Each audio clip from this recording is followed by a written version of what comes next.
Throughout the show, we've been talking about the allegations of sexual assault that have been made against Bill Cosby.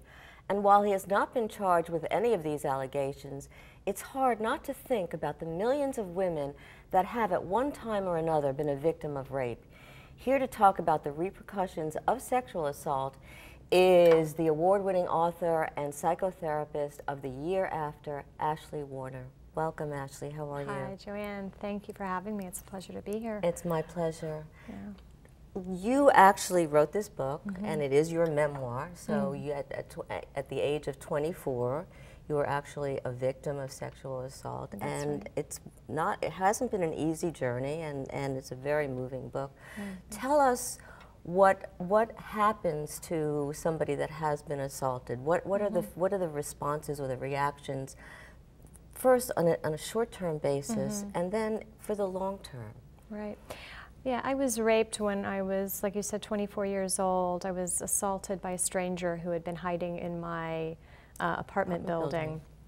And that's actually the rarest form of rape. Most rapes are perpetrated by someone known or so on. But no matter how it happens, there are some pretty common reactions. In the immediate aftermath, it's typical to have disturbances of memory. It's common to feel dissociated and numb. Like you're almost leaving your body. Exactly, yeah, sort of checking out and shut down. And if you don't know what you're looking at, it can look like someone is not being truthful about what happened, when actually it's shock and confusion. And luckily we know more about that now, and so respondents in the crisis phase have been trained more and more to understand what's happening to a victim in the immediate aftermath. So a victim may be questioning whether or not it really happened, and wondering if she or he is making it up to some extent. Absolutely. Because of the lack of, Right.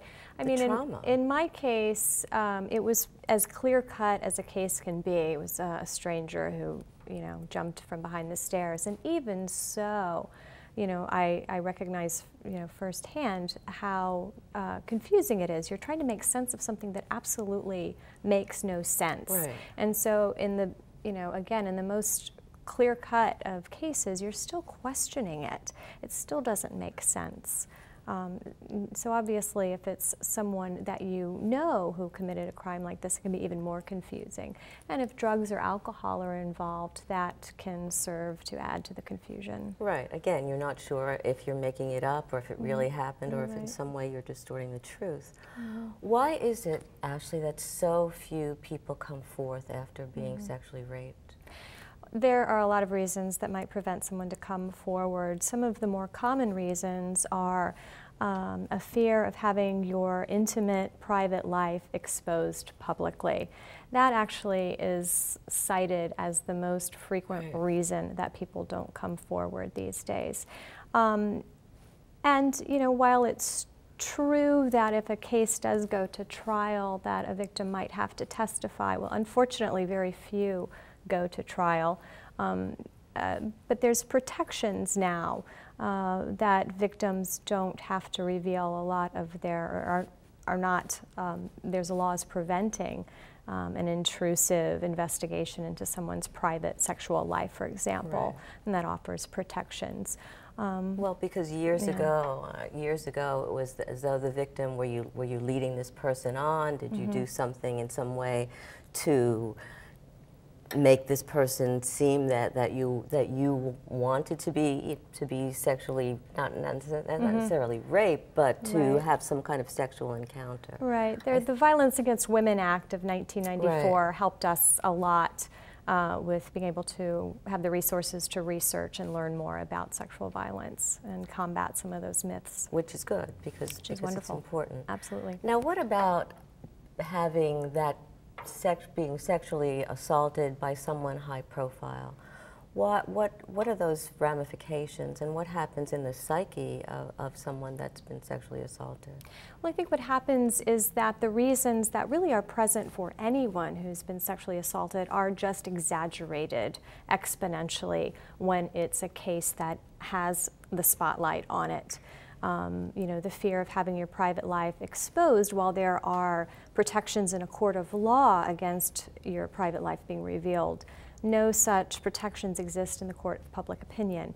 And indeed, the women who have come forward with accusations have been scrutinized and are subject, you know, to all kinds of scrutiny.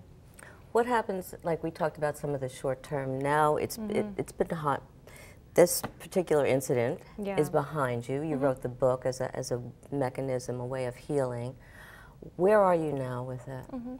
Actually, I wrote the book more as being past the healing part and being able to share it. So I think it took me so long, it took me over 20 years to write the book, I think because I really wanted to be past the incident and to be able to have a broader perspective. So I think that's what I'm able to bring to the story is, you know, inherently in the story is hope, because it is possible to heal, and that's one of my main messages. You healed, you're married, you actually work with other people who've been sexually assaulted, and you really help them get to a better place. Right.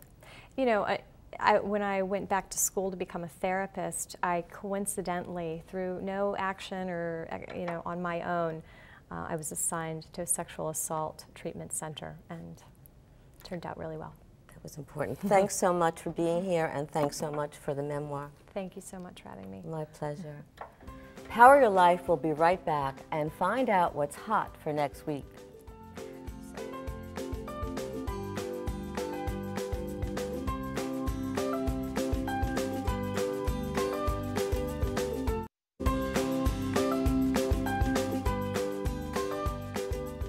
Before we go, I'd like to leave you with my PowerPoints for the week. I'd like you to remember how powerful you really are and to be able to draw from that inner strength within you.